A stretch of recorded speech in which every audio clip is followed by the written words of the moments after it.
Naranasan niyo na bang maging biktima ng online threats? Pakiramdam niyo ba ay nawawala ang inyong seguridad matapos makatanggap ng mga pananakot online?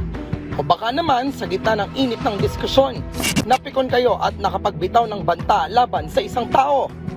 Alam niyo bang maaari kayong makasuhan at marepriman kahit pa wala kayong intensyon na totohanin ang inyong sinabi? Sa digital age, mahalagang alam natin ang bigat ng pagbibigay ng threats online at kung paano protektahan ang ating sarili kung tayo ay maging biktima nito. Yan ang ating pag-uusapan dito lang sa MIL 101. Pag-usapan na natin ang isang gawain online o sa social media na lingid sa kaalaman ng marami sa atin ay maaring mauwi sa kaparusahan. Yan po ay ang online threats. Ano ba ang online threats? Ito ay mga pananakot o pagbabantang isinasagawa sa pamamagitan ng internet, madalas sa social media, chat platforms o email. Maaari ito ay direktang pananakot sa buhay o ari-arian o kaya naman ay pagbabantang ipahiya, manira ng reputasyon o magdulot ng takot sa ibang tao. Sino ang madalas na naapektuhan nito? Lahat naman tayo ay pwede maging biktima ng online threats. Mapakabataan, matatanda o kahit mga influencer at kilalang personalidad. Maraming tao ang nakararanas ng anxiety, takot at kawalan ng tiwala sa iba dahil sa ganitong klaseng pananakot. Paano ito nangyayari? Maaring mangyari ito dahil nagkapikunan sa init ng online discussions o kaya naman bunga ng personal na galit o inggit.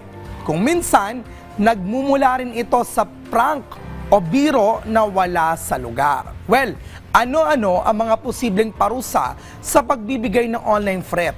Alam niyo bang kahit simpleng pagbabanta online, kahit biro o prank lamang ay may mabigat na kaparusahan? Ayon sa ating batas, ang grave threats ay pwedeng magdulot ng pagkakulong at multa.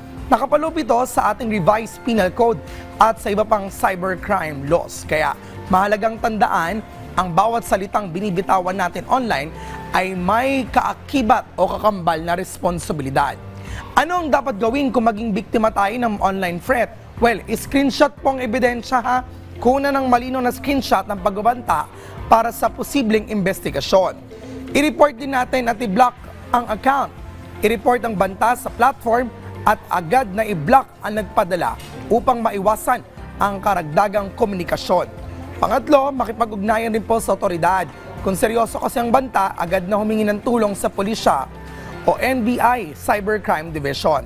Pangapat, palakasin ang account security. Baguhin ang passwords at i-activate ang two-factor authentication para sa karagdagang proteksyon ng inyong account at data.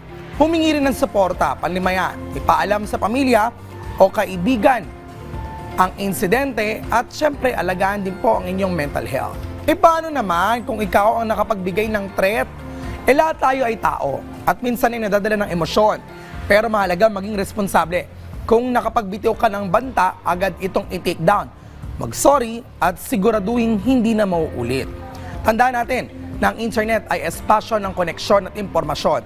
Gamitin natin ito ng may respeto sa kapwa. Huwag natin gawing kasangkapan ang takot at galit sa social media.